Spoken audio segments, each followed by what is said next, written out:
Lily has sensory issues, the speech teacher gently told me. Stunned, I immediately started thinking about the 5 senses I taught my students over the years. And what would that mean for our Lily, our family, and our future? So I asked the speech teacher questions, and she was answering the questions, but it didn't make any sense to me. I still didn't understand. And it wasn't connecting for me until later on at church. We were getting ready to leave when Lily said, "No, I want to go that way."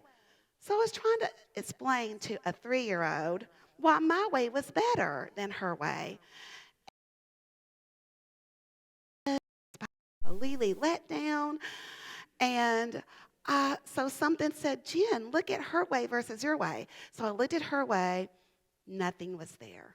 I looked at my way, and there were people shoulder to shoulder. The lights were bright. It was noisy. And then it clicked for me that she was having a sensory overload. It was sensory issues. And I looked at her and I said, "We'll go your way." And she was just so happy, skipped to the door, and all life was great for her then.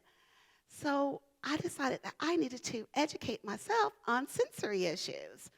So I, of course, went online. I talked to my friends, family, coworkers, and I learned that one of my coworkers had a son that had sensory processing disorder, which is an even more extreme version of sensory issues. And so I was like, okay, so what are they? And then I learned that sensory issues are when people are oversensitive or undersensitive to the stimuli in their environment. So you can be, if you're oversensitive to oversensitive, it's think of your 5 senses. You know, your sight, smell, taste, touch, and hearing.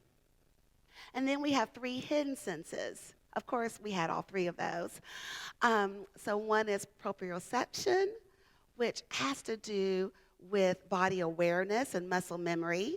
Vestibular, which has to do with balance. And interoception, which is how you're feeling on the inside, knowing your emotions and how you're feeling on the inside and how your body works. So if you're oversensitive to a certain sense, then I want you to think about the nails on the chalkboard. That sound bothers a lot of people.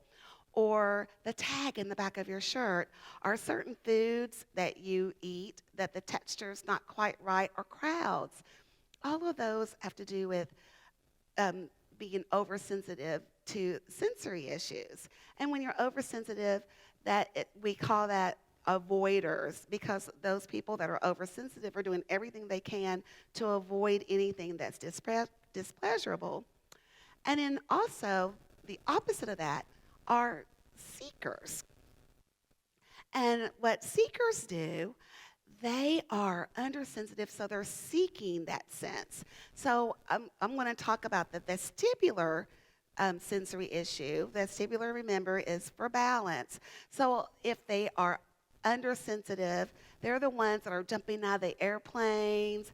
They're going the scariest rides, and they're like thrill seekers, like Evel Knievel. And so they want to do all those things to help balance out their bodies.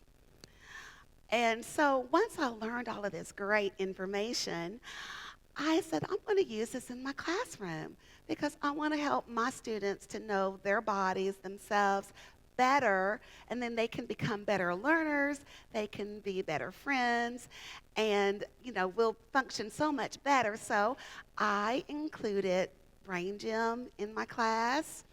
We did flexible seating, morning meetings. We did a lot of things to help them. And at home, what I did with my daughter, I took pictures, but not with the flash because she was oversensitive to the flash. I gave her deep pressure massages when she was upset about different things. I kept a schedule and a routine. I let her know what we were doing ahead of time.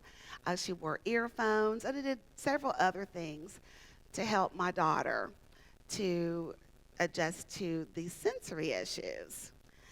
And so around 6 years ago, I had the class, okay? Nothing was working like I thought it would work. I used all the tricks in my teacher bag. And I said, I was looking a little bit like her.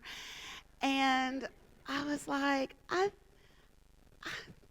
prayed and I was led to retire and to write books about sensory issues. So all of my books are about my daughter, our daughter, and her sensory issues. And I wrote the books that I would have liked to have read when I was going through what I did with my child. And so the books show the parents that, hey, we're not alone. We're not alone in this chaos. And then the children, it helps them to not feel alone either, because there's someone that's like them. She doesn't like picture taking like me, or she doesn't like hugs and kisses like me, and it's okay. And so if you have a child that is struggling behaviorally, you might want to build a community of friends, family, supporters, a pediatrician. And when you go to the pediatrician, he or she may suggest that you have your child evaluated. And I want to encourage you, I had my own child evaluated. Don't be afraid of the evaluation, because the more you know, the more you can help your child. And it's been a great tool for us. I'm glad that we did it. You want to be your child's number one advocate, because your child's going to need you. Because sometimes if there is a diagnosis, just because you have sensory issues doesn't mean it rises to a diagnosis. But if there is a diagnosis, they're going to need you for those spark meetings and talking to teachers. They're going to need someone that's on their side that gets them and understands them. We want our children to be self-aware. And once they learn about sensory issues and what those triggers are, then it'll help them to self-regulate and help them to be ready for the world. And when we are raising our children, we're raising them to be awesome people, which I'm sure your children are awesome. But in addition, we want them to be great citizens. We want them to be wonderful spouses and partners to someone in life. So when we do that, we are helping to build resilience in our community, within our children and within our community. And we are a village, and together we're a community, and we are resilient. Thank you.